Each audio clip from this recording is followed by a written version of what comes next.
চাঁদপুরের মেঘনায় জাহাজে মিলল 7 জনের মরদেহ। ডাকাতের হামলার মৃত্যু ধারণা পুলিশের, চলছে উদ্ধার কাজ।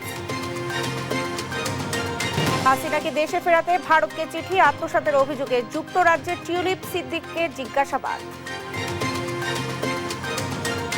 ভোটের জন্য রাজপথে নামবে জনগণ, হুঁশিয়ারি মির্জা ফখরুলের। ক্ষমতায় স্বৈরাচারকে না দেখতে জনমতের তাগিদ সুজনের। কুমিল্লায় মুক্তিযোদ্ধা আব্দুল হাইকে হেরস্তার ঘটনার প্রধান উপদেষ্টার নিন্দা, ঘটনা তদন্ত করে আইনি ব্যবস্থার নির্দেশ। বুদ্ধিজীবী কবরস্থানে চিরনিদ্রায় শায়িত উপদেষ্টা হাসান আরিফ, রাষ্ট্রীয় শোক পালন, মসজিদে মসজিদে দোয়া মোনাজাত। পানামা খালে অতিরিক্ত ফি দেওয়ার অভিযোগে কূটনৈতিক উত্তেজনা, নিয়ন্ত্রণ নেওয়ার হুমকি ট্রাম্পের, প্রতিবাদ প্রেসিডেন্ট রাউলের।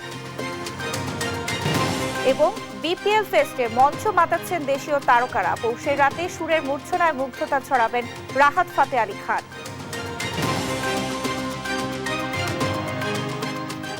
সংবাদ সন্ধ্যায় দেখছিলেন একেএসটিভি টিভির সংবাদ শিরোনাম, সঙ্গে আছি আমি শারমিন নাজী। এবারে বিস্তারিত। চাঁদপুরের মেঘনায় জাহাজে মিলল 7 জনের মৃত্যু। কিভাবে ঘটল এই হত্যাকাণ্ড আর তাদের পরিচয় নিয়ে চাঞ্চল্য তৈরি হয়েছে। ঘটনার 6 ঘন্টা পার হলেও কোনো তথ্য জানাতে পারেনি নৌ পুলিশ। তাদের ধারণা পূর্ব শত্রুতার জেরে ঘটতে পারে এমন হত্যাকাণ্ড। সহকর্মী শরীফ আহমেদের রিপোর্ট, জানাচ্ছেন আপন অপু। মেঘনার মাঝখানে নোঙর করা জাহাজ আলবাকিরা, আলাদা আলাদা কেবিনে চাদর কম্বল দিয়ে ঢেকে রাখা কয়েকজনকে। মনে হচ্ছিল তারা ঘুমাচ্ছে। কাছে গিয়ে দেখা যায় তাদের মাথায় গুরুতর আঘাতের চিহ্ন। পরে উদ্ধার করা হয় 5 জনের মরদেহ। মুমূর্ষু অবস্থায় আরো 3 জনকে ভর্তি করা হয় চাঁদপুর সদর হাসপাতালে। সেখানে মারা যান আরো 2 জন। সব মিলিয়ে নদীতে ঝরল 7 জনের প্রাণ। এই রহস্যজনক মৃত্যু নিয়ে চাঞ্চল্য তৈরি হয়েছে চাঁদপুরে। এখানে একটা জাহাজ ঠেকা অবস্থায় আছে, এটা দেখে আমরা এখানে আসলাম যে হয়তো জাহাজ ঠেকছে। পরে বিএসএফে যোগাযোগ করে শোনা গেল যে ডাকাতি হয়েছে। প্রতিনিয়ত এই জিনিসটাগুলো হচ্ছে। এখানে এই জাহাজটা যখন ঠেকা, তখন আমার ক্যাপ্টেন বিএসএফে 16 নম্বর চ্যানেলের ভিতরে জানতে পারলো যে জাহাজটা ডাকাতি হয়েছে এবং 8 জন স্টাফকে খুব হয়ে তারা হত্যা করছে। সোমবার দুপুরে 999-এ কল পেয়ে চাঁদপুরের হাইমচরের ঈশানবালা এলাকায় উদ্ধার কাজ চালায় নৌ পুলিশ ও কোস্টগার্ড সদস্যরা। জানা যায় সারবাহী জাহাজটি চট্টগ্রাম থেকে সিরাজগঞ্জের বাঘাবাড়ি যাচ্ছিল। চাঁদপুর অঞ্চলের নৌ পুলিশ সুপার জানান, পণ্যবাহী নৌযানটিতে থাকা ব্যক্তিদের দেশীয় অস্ত্র দিয়ে আঘাত করে হত্যা করা হয়। সন্দেহ শত্রুতা থেকে ঘটতে পারে এমন হত্যাকাণ্ড। প্রত্যেকটা রুমে রুমে মৃতদেহগুলো পেয়েছি। ঘুমন্ত অবস্থায় মারা হয়েছে এরকম মনে হয়েছে। এটা পূর্ব শত্রুতা বা এইরকম একটা কিছু হতে পারে বা অন্য কোনো কারণ থাকতে পারে, যেটা তদন্তের সাপেক্ষে বের হয়ে আসবে। এই ঘটনায় এখনো থমথমে চাঁদপুর, প্রক্রিয়াধীন আইনি ব্যবস্থা। দেখেন, আমাদের এখানে নিয়মিত টহল চলে আর কি, আমাদের কোস্টগার্ডেরও চলে, আমাদের নৌ পুলিশেরও চলে। তবে আজকের এই ঘটনার পরে আমরা বিশ্বাস করি, আমরা মনে করি যে এখানে যে নিরাপত্তা যেটা আছে সেটাকে আরো বাড়াতে হবে। নিউজ ডেস্ক, দেশ টিভি। চাঁদপুরের মেঘনায় জাহাজে 7 জনের মৃত্যুর ঘটনা নিয়ে বিস্তারিত জানাতে এই মুহূর্তে যুক্ত হচ্ছেন সহকর্মী শরীফ আহমেদ। শরীফ, নিহতদের পরিচয় জানা গেছে কিনা, সবশেষ কি তথ্য আছে আপনার কাছে আমাদের জানাবেন। জি ন্যান্সি, এখনো নিহতদের পরিচয় শনাক্ত হয়নি, তবে পরিচয় শনাক্তের কাজ করছে নৌ পুলিশ। ইতিমধ্যে আমরা দেখেছি আজ দুপুরের দিকে ভাসমান অবস্থায় মেঘনা নদীতে ঈশানবালা এলাকায় অর্থাৎ মাঝিরঘাটের মাঝামাঝি স্থানে কিন্তু ভাসমান অবস্থায় একটি জাহাজে 5 জনের মরদেহ উদ্ধার করেছে কোস্টগার্ড এবং নৌ পুলিশ, এবং 3 জনকে সেখান থেকে গুরুতর আহত অবস্থায় উদ্ধার করে চাঁদপুর সদর হাসপাতালে আনার পর এখানে 2 জনকে কর্তব্যরত ডাক্তার মৃত ঘোষণা করেছেন। অর্থাৎ এই ঘটনায় এখন পর্যন্ত 5 জন নিহত হয়েছেন, আর যে আরেকজন গুরুতর আহত রয়েছেন তাকে ইতিমধ্যে ঢাকায় রেফার করা হয়েছে। এই বিষয়ে আমি কথা বলেছি চাঁদপুর নৌ পুলিশ অঞ্চলের যে পুলিশ সুপার রয়েছেন সৈয়দ মুশফিকুর রহমানের সাথে। তিনি আমাকে জানিয়েছেন যে আসলে তাদের পুলিশ ঘটনার সাথে সাথে ঘটনাস্থলে পৌঁছেছেন এবং সেখানে মরদেহগুলোকে উদ্ধার করেছেন, আহতদেরকে উদ্ধার করে হাসপাতালে প্রেরণ করেছেন। ইতিমধ্যে তারা কিন্তু সুরত হলের কাজ সম্পূর্ণ করেছেন। আমি যদি আপনাকে আরেকটু তথ্য দিয়ে রাখি, আমি তাকে জিজ্ঞেস করেছিলাম যে কি কারণে এই হত্যাকাণ্ড, এত বড় ধরনের ঘটনা। তিনি আসলে এখনো কিছু বলতে পারছেন না, তাই নিয়ে বলছেন তদন্ত চলছে, তদন্ত সাপেক্ষে কিন্তু বলা যাবে। আমরা যেটি স্থানীয়দের মাধ্যমে জেনেছি যে আজ সকাল দিকে কিন্তু এখানে চট্টগ্রাম থেকে ছেড়ে আসা যে জাহাজটি, সেটি কিন্তু চাঁদপুরের মাঝিরঘাট মেঘনা নদীতে নোঙর করে রাখে। এখানে কিন্তু ডাকাত দল সম্ভবত তারা ধারণা করছেন যে তাদেরকে মালামাল লুটের জন্য এখানে হামলা করেছেন। তবে এখনো কিন্তু আসলে প্রকৃত ঘটনাটা কি সেটা এখনো জানা যায়নি। এখন সর্বশেষ আপডেট হচ্ছে, আমরা দেখেছি এখানে যারা নিহত রয়েছেন তাদেরকে চাঁদপুর সদর হাসপাতালের মর্গে রাখা হয়েছে। পুলিশ কিন্তু এই ঘটনা শনাক্তে অর্থাৎ তাদের পরিচয় শনাক্তে কাজ করছেন। পাশাপাশি কিন্তু আমরা দেখেছি তারা কিন্তু এই যে হত্যাকাণ্ডের কি কারণে ঘটেছে সেটি উদ্ঘাটনের চেষ্টা কিন্তু করে যাচ্ছেন। তো এই ছিল চাঁদপুর থেকে আমার কাছে সর্বশেষ। ন্যান্সি। শরীফ, আপনাকে ধন্যবাদ। দর্শক, চাঁদপুর থেকে আমাদের সঙ্গে যুক্ত হয়েছিলেন সহকর্মী শরীফ আহমেদ। সাবেক প্রধানমন্ত্রী শেখ হাসিনাকে ফেরত চেয়ে ভারতকে চিঠি দিয়েছে বাংলাদেশ। বিচার ব্যবস্থার মুখোমুখি করতেই এই উদ্যোগ জানান পররাষ্ট্র উপদেষ্টা মোহাম্মদ তৌহিদ হোসেন। এর আগে ভারত থেকে সাবেক প্রধানমন্ত্রী শেখ হাসিনাকে ফিরিয়ে আনার জন্য পররাষ্ট্র মন্ত্রণালয়ে চিঠি দেওয়ার কথা জানান স্বরাষ্ট্র উপদেষ্টা লেফটেন্যান্ট জেনারেল অবসরপ্রাপ্ত জাহাঙ্গীর আলম। জানাতুল মোহনার প্রতিবেদন। 5ই আগস্ট ভারতে পালিয়ে যাবার 4 মাস পর অবশেষে সাবেক প্রধানমন্ত্রী শেখ হাসিনাকে দেশে ফেরাতে আনুষ্ঠানিক উদ্যোগ নিয়েছে পররাষ্ট্র মন্ত্রণালয়। গত 17 অক্টোবর আন্তর্জাতিক অপরাধ ট্রাইব্যুনাল শেখ হাসিনার বিরুদ্ধে গ্রেপ্তারি পরোয়ানা জারির পরেই শুরু হয় নানা আইনি পদক্ষেপ। আদালত আমাদের আবেদন মঞ্জুর করে সাবেক প্রধানমন্ত্রী শেখ হাসিনাকে গ্রেপ্তার করার জন্য নির্দেশ দিয়েছেন এবং এরই প্রেক্ষিতে সোমবার দুপুরে পররাষ্ট্র উপদেষ্টা জানান শেখ হাসিনাকে ফেরাতে ভারতের কাছে নোট ভার্বাল পাঠানো হয়েছে। তাকে যে চাওয়া হচ্ছে ফেরত বিচার ব্যবস্থার জন্য সেটা জানিয়েছি।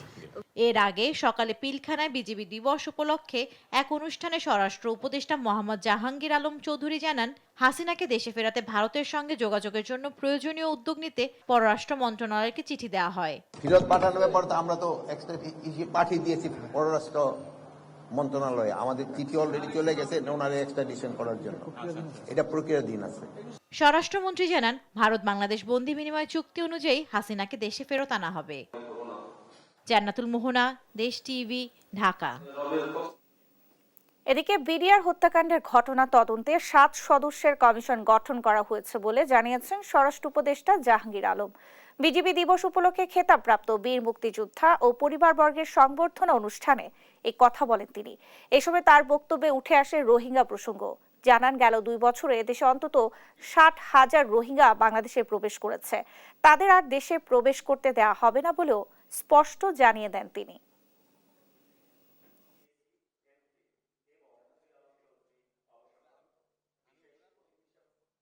যে আপনারা যেটার জন্য সব সময় চেয়েছেন যে বিডিআর ইসের একটা পুরনো একটা কমিশন করার জন্য, এই কমিশনটা আমাদের মাননীয় প্রধান উপদেষ্টা উনি সিগনেচার করে দিয়েছেন, গতকাল রাত্রি উনি সিগনেচার করে দিয়েছেন।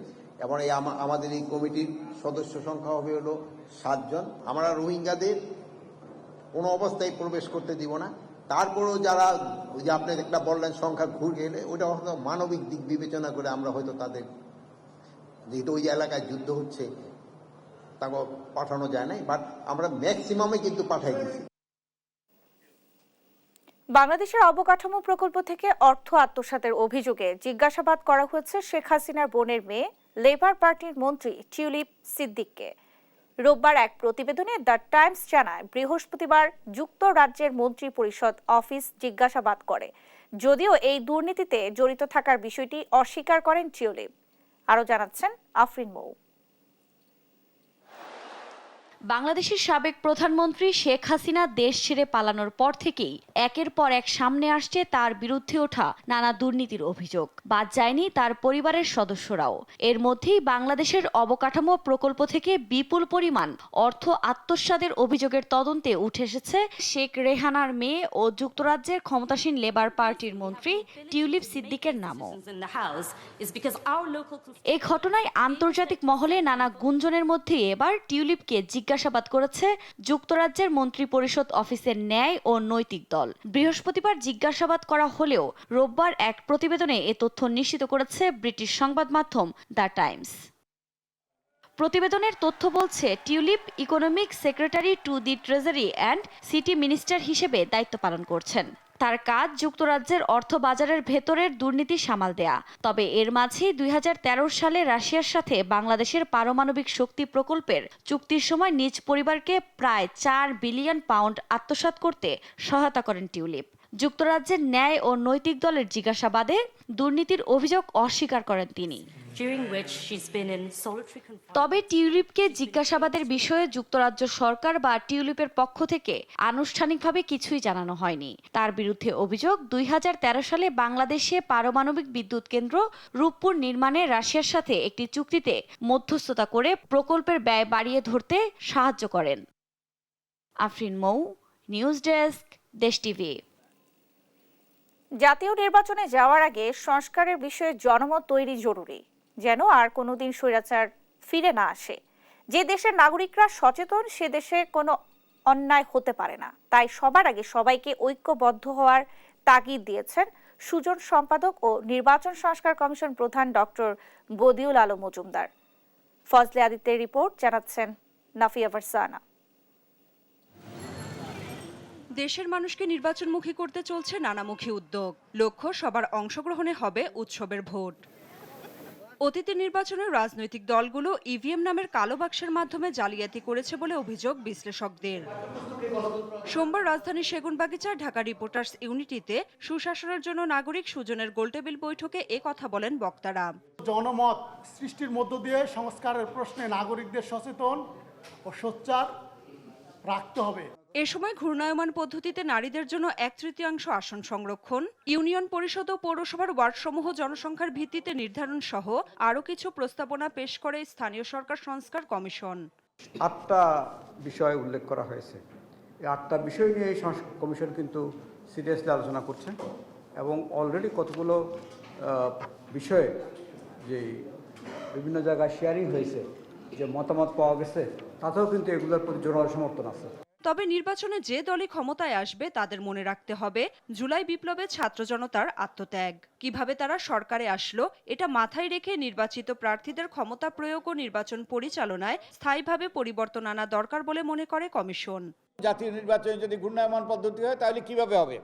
ধরেন যদি নারীর আসন 100 করা হয়, বাড়ানো এখন 50 আছে, 100 করা হয়, 400 থেকে 100 আসন লটারির ভিত্তিতে কিংবা অন্য কোনোভাবে চিহ্নিত করে ওই আসনগুলোতে শুধুমাত্র নারীরা প্রতিনিধিত্ব করবে। এই বিভিন্ন দল থেকে প্রতিনিধিত্ব করবে, যেখানে যোগ্যতার ভিত্তিতে মনোনয়ন দেবে, আর বাকি 300 আসনে নারী পুরুষ উভয় প্রতিনিধিত্ব করবে। বিগত নির্বাচনে যারা ইভিএম নিয়ে জালিয়াতি করেছে তাদের শাস্তির আওতায় আনা উচিত বলেও মনে করেন তিনি। নো ইভিএম, বরং ইভিএম যারা করেছে তাদের তদন্ত হওয়া উচিত। নাফিয়া ফারজানা, দেশ টিভি, ঢাকা। ভোটের অধিকার, সামাজিক ন্যায় বিচার প্রতিষ্ঠায় আবারও 5 আগস্টের মতো জনগণকে রাজপথে নেমে আসার আহ্বান জানিয়েছেন বিএনপি মহাসচিব মির্জা ফখরুল ইসলাম আলমগীর। সোমবার দুপুরে ঠাকুরগাঁয়ের শিবগঞ্জ ডিগ্রি কলেজ মাঠে বিএনপির সমাবেশে এই আহ্বান জানান তিনি। মির্জা ফখরুল বলেন, নিজের অধিকার আদায়ে সবাইকে 5 আগস্টের মতো আবারও রাজপথে নেমে আসতে হবে। দেশের সংস্কার চান নাকি হাসিনার নৌকায় যাবেন, সিদ্ধান্ত জনগণের। বিএনপি মহাসচিব অভিযোগ করেন, ভারতে বসে শেখ হাসিনা ষড়যন্ত্র করছে। এ অবস্থায় উগ্রবাদ মোকাবিলা ও প্রতিহত করতে হবে। তিনি দাবি করেন, বাংলাদেশে কোনো সাম্প্রদায়িকতা নেই। বিএনপি ক্ষমতায় গেলে সব ধর্মের মানুষের অধিকার নিশ্চিত করা হবে। কৃষক শ্রমিকের ন্যায্য পাওনা নিশ্চিত করা হবে, আর গায়েবী মামলা হবে না। 5ই আগস্ট সবাইকে রাস্তায় নামছিলেন, তাহলে আবারও সেই মতো ঐক্যবদ্ধ হয়ে রাস্তায় নামতে হবে। রাস্তায় নামতে গিয়ে অধিকার আদায়ের জন্য, ভোটের অধিকার আদায়ের জন্য ভারতের অধিকার চাওয়ার জন্য এবং ন্যায় বিচার পাওয়ার জন্য, সামাজিক মর্যাদা পাওয়ার জন্য। পরিষ্কার করে বলতে চাই যে বাংলাদেশে কোনো সাম্প্রদায়িকতা নাই। আমি নিশ্চিত করবো আমার কৃষকদের ফসলের ন্যায্য মূল্য পায়, সেটা আমরা নিশ্চিত করবো। আমার শ্রমিক ভাই তাদের ন্যায্য মূল্য পায়, সেটা আমরা নিশ্চিত করবো। কুমিল্লার ১৪ গ্রামে বীর মুক্তিযোদ্ধা আব্দুল হাইকে গলায় জুতার মালা পরিয়ে হেনস্থা করার ঘটনায় নিন্দা জানিয়েছেন প্রধান উপদেষ্টা ডক্টর মোহাম্মদ ইউনূস। বিষয়টি তদন্ত করে জড়িতদের দ্রুত আইনের আওতায় আনার নির্দেশ দেন তিনি। সোমবার সকালে এক বিবৃতিতে প্রধান উপদেষ্টার প্রেস উইং কথা জানিয়েছে। সম্প্রতি ওই মুক্তিযোদ্ধাকে স্বৈরাচারের দোষর আখ্যা দিয়ে হেনস্থা করে স্থানীয়রা, যার ভিডিও সামাজিক যোগাযোগ মাধ্যমে ভাইরাল হয়। সহকর্মী সুমন কবিরের তথ্যচিত্রে বিস্তারিত আব্দুল্লাহ আল মারুফের রিপোর্টে। সামাজিক যোগাযোগ মাধ্যমে ছড়িয়ে পড়া ভিডিওতে দেখা যায় কয়েকজন যুবক আব্দুল হাই কানুর গলায় জুতার মালা পরিয়েছেন। এ সময় পাশ থেকে একজন তাকে বাড়ি থেকে বের হয়ে যেতে বলছেন, অপরজন বলছেন কুমিল্লা থেকে বের হয়ে যেতে। এ সময় বাড়ি থেকে বের হতে রাজি না হলে আরেক ব্যক্তি বলেন, আপনি পুরো গ্রামের মানুষের কাছে মাফ চাইতে পারবেন। এ সময় তিনি হাত জোর করে সবার কাছে মাফ চান। 150 টাকার স্টাম্প বলছে যে তুই আর মুক্তিযোদ্ধা নামে পরিচয় দিবি না, এই এলাকায় থাকবি না, এখানে তুই টিপ দে এবং স্বাক্ষর দে। আমি কইছি আমি স্বাধীনতা মুক্তিযুদ্ধে অংশগ্রহণ করছি, আমার জীবন চলে যাবে, আমি মুক্তিযোদ্ধা। আমারে চড়ছে শোয়াইয়া, আমারে বসাইছে, আমার মাথা এভাবে বসে দিছে। আমি এটার বিচার চাই। আর বলছে 5টার আগে যদি বাড়ির থেকে না যাস, 5টার আগে বাড়ির থেকে না গেলে তাইলে তোদের বাপ বেটার মাংস, হাড় মাংস খুঁজি পাওয়া যাবে না। এমন হেনস্থার শিকার বীর মুক্তিযোদ্ধা আব্দুল হাই ১৪ গ্রাম উপজেলার বাতিশা ইউনিয়নের লুদিয়ারা গ্রামের বাসিন্দা। একসময় তিনি আওয়ামী লীগের রাজনীতির সঙ্গে জড়িত ছিলেন বলে জানায় স্থানীয়রা। হেনস্থার সঙ্গে জড়িতদের শনাক্ত করে আটকের চেষ্টা চলছে বলে জানায় ১৪ গ্রাম থানার ওসি এটিএম আক্তারুজ্জামান। আমি এখানে আসলাম, আসি দেখেছি কানুবে এখানে বসা এই শহীদ মিনারের সামনে। তখন আমি পোলাপানের সবাই ডাক দিলাম যে খবর দেয়, উনি মুরব্বী মানুষ আর উনি 2টা রিং লাগাইছে, যে কোনো মুহূর্তে উনি স্ট্রোক করে মারা যেতে পারে। 16 বছর এর দেশে থাকে না, তো এর থাকে ঢাকা কুমিল্লায়। তারপরে 1 বছর উনি বাড়িতে আছে। কালকে হে তো ওই অসুস্থ, হের ওষুধ লাগে সব সময়। সে ওষুধের লাই যাইব, ওষুধের লাই যাইতে ওর ডায়াবেটিস প্রেশার মাপছে বাজারে।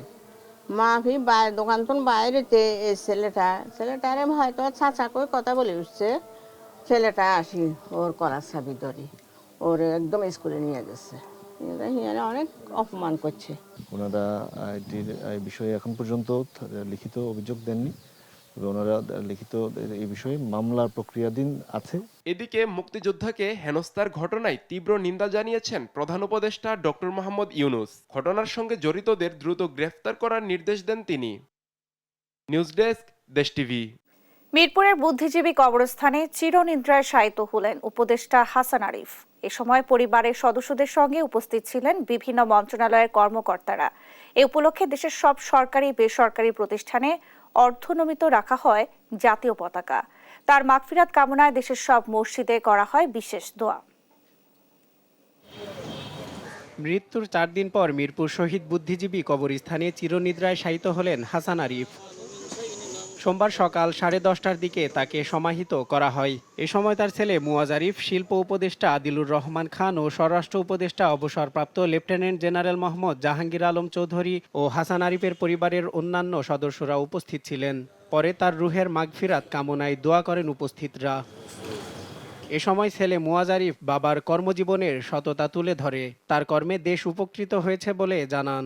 আজকে উনি নেই আমাদের মাঝে, তবে আমি দৃঢ়ভাবে বিশ্বাস করি ওনার কারণে মানুষ যত উপকৃত হয়েছে এবং যত রিপোর্টেড কেস রয়েছে তার দ্বারা আমাদের সমাজ এবং আইন ব্যবস্থা সমৃদ্ধ হবে এবং উপকৃত হবে। এবং আপনাদের সবার কাছে বিনীত অনুরোধ করবো আপনারা ওনাদের সবাইকে দোয়া করতে বলবেন। সাদা মনের মানুষ ছিলেন, খোলা মনের মানুষ ছিলেন এবং আইনের ক্ষেত্রে এবং জ্ঞানের প্রজ্ঞায় সব দিক থেকে অভিজ্ঞতায় উনি অত্যন্ত সমৃদ্ধ ছিলেন। তিনি দেশকে অত্যন্ত ভালোবাসতেন, দেশের মানুষকে ভালোবাসতেন। এদিকে হাসান আরিফের মৃত্যুতে সোমবার সারা দেশে পালিত হয় রাষ্ট্রীয় শোক। সব সরকারি, আধা সরকারি ও স্বায়ত্তশাসিত প্রতিষ্ঠান এবং শিক্ষা প্রতিষ্ঠানে অর্ধনমিত রাখা হয় পতাকা। মসজিদ সহ বিভিন্ন ধর্মীয় উপাসনালয়ে করা হয় দোয়া। এর আগে গেল ২০ ডিসেম্বর শুক্রবার বিকেল ৩টার পর হৃদরোগে আক্রান্ত হয়ে রাজধানীর ল্যাবএইড হাসপাতালে চিকিৎসাধীন অবস্থায় মারা যান উপদেষ্টা এএফ হাসান আরিফ। গত ৮ আগস্ট অন্তর্বর্তী সরকারের উপদেষ্টা হিসেবে শপথ নেন তিনি। ওই দিন তাকে স্থানীয় সরকার, পল্লী উন্নয়ন ও সমবায় মন্ত্রণালয় এবং ভূমি মন্ত্রণালয়ের দায়িত্ব দেওয়া হয়। গত ১০ নভেম্বর উপদেষ্টাদের দপ্তর পুনর্বণ্টন করে সরকার। ওই দিন ভূমি মন্ত্রণালয় তার অধীনে রাখা হলেও স্থানীয় সরকার মন্ত্রণালয়ের পরিবর্তে তাকে দায়িত্ব দেওয়া হয় বেসামরিক বিমান পরিবহন ও পর্যটন মন্ত্রণালয়ের। সজল বিশ্বাস, দেশ টিভি, ঢাকা। সাবেক মন্ত্রী অ্যাডভোকেট কামরুল ইসলাম ও প্রতিমন্ত্রী মহিবুর রহমানের সন্দেহজনক লেনদেনের প্রেক্ষিতে মামলা করেছে দুর্নীতি দমন কমিশন। এছাড়া সাবেক সংসদ সদস্য জান্নাত আরা হেনরি ও তার স্বামীর বিরুদ্ধে ২৩০০ কোটি টাকার সন্দেহজনক লেনদেনের প্রাথমিক সত্যতা পাওয়ায় মামলা করেছে কমিশন। ফজলে আদিত্যের প্রতিবেদন। দুর্নীতি দমন কমিশনের প্রধান কার্যালয়ে সাবেক এমপি ও মন্ত্রীদের দুর্নীতির ফিরিস্তি তুলে ধরতে গণমাধ্যমের মুখোমুখি হন সংস্থাটির মহাপরিচালক মোহাম্মদ আক্তার হোসেন। সিরাজগঞ্জ ২ আসনের সাবেক এমপি জান্নাত আরা হেনরি ও তার স্বামী শামীম তালুকদারের বিরুদ্ধে জ্ঞাত আয় বহির্ভূত সম্পদ অর্জন ও ব্যাংকে প্রায় ২৩০০ কোটি টাকার সন্দেহজনক লেনদেনের অভিযোগে মামলা করে দুদক। জান্নাত আরা হেনরি সাবেক সংসদ সদস্য, সিরাজগঞ্জ ২ আসন কর্তৃক তার বিভিন্ন পদবি এবং সংসদ সদস্য হিসাবে ক্ষমতার অপব্যবহারপূর্বক ৩৫টি ব্যাংক হিসাবের মাধ্যমে ২,৬৬,৬৬,৫৭৭ টাকা এবং ১৩,৭৮,৪৬,০০০ ডলার মার্কিন ডলার সন্দেহজনক লেনদেন করার অপরাধে একটি মামলা রুজু করা হয়েছে। সাবেক আইন প্রতিমন্ত্রী কামরুল ইসলামের বিরুদ্ধে মামলা করেছে দুদক। একই সাথে তার স্ত্রী ও সন্তানদের বিরুদ্ধে সম্পদ বিবরণী দাখিলের নির্দেশ দেয় সংস্থাটি। অভিযোগ সংশ্লিষ্ট অ্যাডভোকেট মোহাম্মদ কামরুল ইসলাম ১৫টি ব্যাংক হিসাবে ২১,১৮,০০,০০০ টাকারও বেশি টাকা অস্বাভাবিক লেনদেনের অভিযোগে এটি মামলা রুজু করা হয়েছে। সাবেক দুর্যোগ ও ত্রাণ প্রতিমন্ত্রী মোহাম্মদ মহিবুর রহমান ও তার স্ত্রীর ৩৪টি ব্যাংক অ্যাকাউন্টে ৩৯,২২,০০,০০০ টাকার সন্দেহজনক লেনদেনের তথ্য পায় দুদক। এরই প্রেক্ষিতে মামলা করেছে সংস্থাটি। অভিযোগ সংশ্লিষ্ট জনাব মোহাম্মদ মহিবুর রহমান অসাধু উপায়ে অর্জিত সম্পদ হস্তান্তর, রূপান্তর এবং স্থানান্তরের অপরাধে মামলা রুজু করা হয়েছে। ফজলে আদিত্য, দেশ টিভি, ঢাকা। আন্তর্জাতিক খবর। পানামা খাল ইস্যুতে কূটনৈতিক উত্তেজনা তুঙ্গে। মার্কিন জাহাজে অতিরিক্ত ফি নেওয়া হচ্ছে এমন অভিযোগ এনে পানামা খাল যুক্তরাষ্ট্রের নিয়ন্ত্রণে নেয়ার হুমকি দিয়েছেন ডোনাল্ড ট্রাম্প। এর তাৎক্ষণিক প্রতিবাদ জানান দেশটির প্রেসিডেন্ট জোসে রাউল। নাসরিন আক্তারের রিপোর্ট।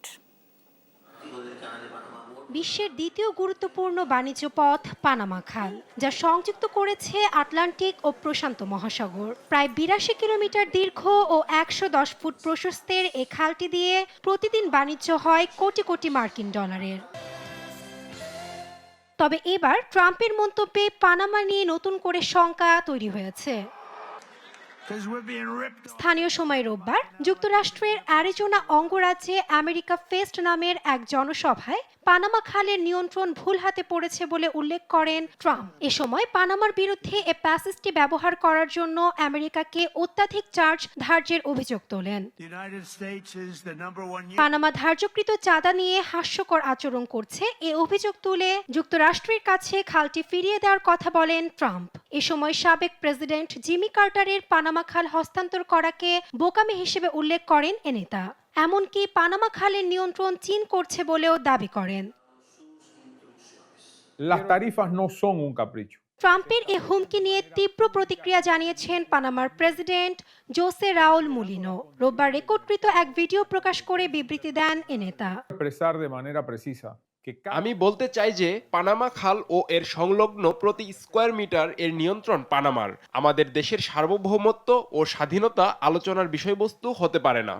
1914 সালে পানামা খালের খনন কাজ শুরু করেছিল যুক্তরাষ্ট্র। এরপর 1977 সালের এক চুক্তি অনুযায়ী এর পূর্ণ নিয়ন্ত্রণ পানামার হাতে তুলে দেয় দেশটি। নাসরিন আক্তার, নিউজ ডেস্ক, দেশ টিভি।